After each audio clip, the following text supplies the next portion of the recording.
Merry Christmas. Happy holidays. Yes, we are getting right down to it, aren't we? We are. It is here. It's here. A couple days till Christmas, about what, 10 days or so till New Year's? I should start my shopping. Isn't that? Oh my God. Isn't that crazy though? Like I feel like November was a year long, but also I'm confused that it's not 2019 anymore. I don't know. What is time? What is time? Time is What is irrelevant. time but the arbitrary division of eternity, It really, Susan? really is. I know. Well, happy holidays, everyone. Thank you for spending your holiday week with us right here in the cabin. In case you missed it, welcome to the Cabin Podcast with the official podcast of Discover Wisconsin. I'm Susan Foch. I'm Eric Paulson. I'm Audio Dave. We're going to get baked today. So as Eric said, we are doing a very fun episode. We thought it would just be, a really cute thing to do for the holidays. Lots of, we do lots of sweet treats. Lots of people love gingerbread men and Christmas cookies and, I don't know, pies. What do you guys eat for Christmas? Fruit cake? No, I'm sorry. Okay. I don't know where my head was. Do you guys have a special, treat that you do for Christmas? Actually, this year, we kind of started a new tradition. Liza and her mom made Spritz cookies, which I never knew the name of. They're kind of like sugar cookie-ish, but they get you squeeze them into shapes. So there's stars and Christmas tree. They're kind of small cookies. They're really great. For the first year that we've been doing it, I'm never heard of this. Very excited for Spritz cookies every year to come. Okay. Weird. Okay. I've learned something today. Yeah. Wow, that's cool. All right. Eric, you?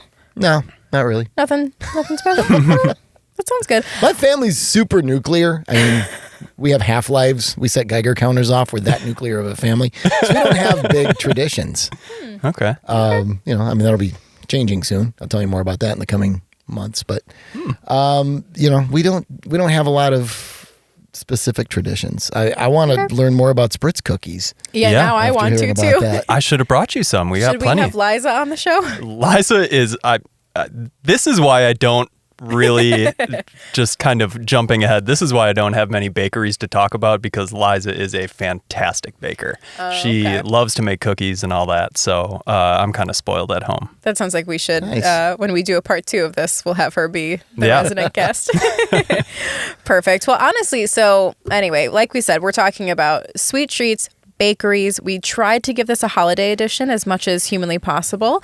But honestly, there are so many. And to the point that I actually asked the Discover Wisconsin crew what their all favorite bakeries were, I got so many responses, so many great things. So we'll go through that list. But Eric, why don't you kick it off? What's the first one in your Milwaukee list? Yeah, I'm going to go with a couple of bakeries, mainly in my home city of Milwaukee, just because, there's so many great bakeries, but Canfora is definitely one fantastic one. They're on the near south side of town on Oklahoma Avenue, and they're known far and wide. Yeah. For just a variety of wonderful baked goods. One thing that I love, some dude stole their safe earlier this year. What? And to catch him, the cameras caught his face. They baked images of his face on baked goods, and that's one of the ways they kind of helped.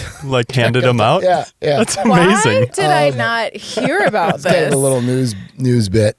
Greeby's, a longtime famous bakery in Milwaukee with a huge variety of not only breads, but a lot of sweet treats. And if you like kind of the Italian side of baking, which they make all kinds of wonderful stuff, Peter Scortino's Bakery on Brady Street, which is just northeast of downtown, Lower East Side. They've been there for 60, 70, maybe more than that years. What kind of stuff makes it Italian bakery? Yeah. I wish I knew. Cannolis? I'm not Italian. Okay. I can fake it, Yeah. but I won't do that here. Well, I don't think we can really talk about bakeries and baked goods without talking about the Wisconsin state pastry. Is it officially the state pastry? It is That's what I heard. officially- I just Okay. Googled it, actually, to fact check you, Dave. Yeah? It is, in fact, the declared official state pastry. Yeah. It should be. What the heck are we talking about? We're talking about the Kringle. Yes. And this is something that we kind of touched on with Jessica in the Racine. Jessica, right? No, Alyssa Bowe. Oh, okay. Yeah, so if you head back to episode 94, which is the hidden gems of Racine, we do talk about which Racine bakery has the best kringle, which is quite the fight between, because O&H is like the original kringle. But yeah, they definitely among the Racine community kind of duke it out for who actually has the best kringle. And do you guys know why it's so big in Racine? The heavily Danish community? Yeah. Yes. So in like the 1800s, I saw some fact that like 10% of all Danish American immigrants were in Racine. That's crazy. Of all America. Like, that's just wild. I'm That is so heavily crazy. Danish. Really? That's what Paulson is. Yeah. My dad's about half Danish. Ironically, he grew up in Kenosha, which was all Italians and him. That's why you can say cannoli, so right? Yeah, well, there you Not go. me, But Racine became the place for the Danish to go. And so treats like that, like Kringle, O&H and Benson's and Lehman's and Larson, all these bakeries just became the thing in Racine. Yeah. And Kringle is amazing. My cousin grew up in New York and her husband grew up in Boston. They come and visit. He has to get Kringle. Like, it's not. It's like before we rent the car here at the airport, where's some Kringle? Wow. It's like that. And the varieties are so great. Everything from pecan to raspberry and you know, they're getting creative. Who knows what else they're going to come up with that. So yeah. Yeah, and of course, so you mentioned in Racine, there's Benson's, O&H, Lehman's, Larson. We learned from Alyssa that Racine Danish Kringle, Is not. don't get that one. Is apparently not what you're supposed to do.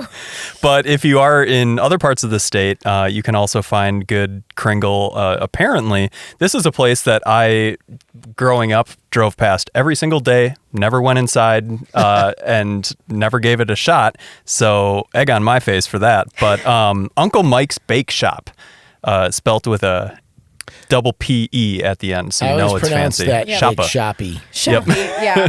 I will actually vouch for this one, Dave. It's in Green Bay, and yeah, I actually know people, they will order there a lot in Door County and like bring Really? stuff up. So I've never been inside of it either, but Yeah. I have had Uncle Mike's. Kringles, also very good. Yeah. Yeah. And also in Fontana on Geneva Lake, you have the Wisconsin Kringle Company. So give them a shot. Lots of fun. Yeah, fun fact, I think that's our trivia piece for the week, that Wisconsin does in fact have an officially declared state pastry, and it's the Kringle. There we go. Did we look up any other states?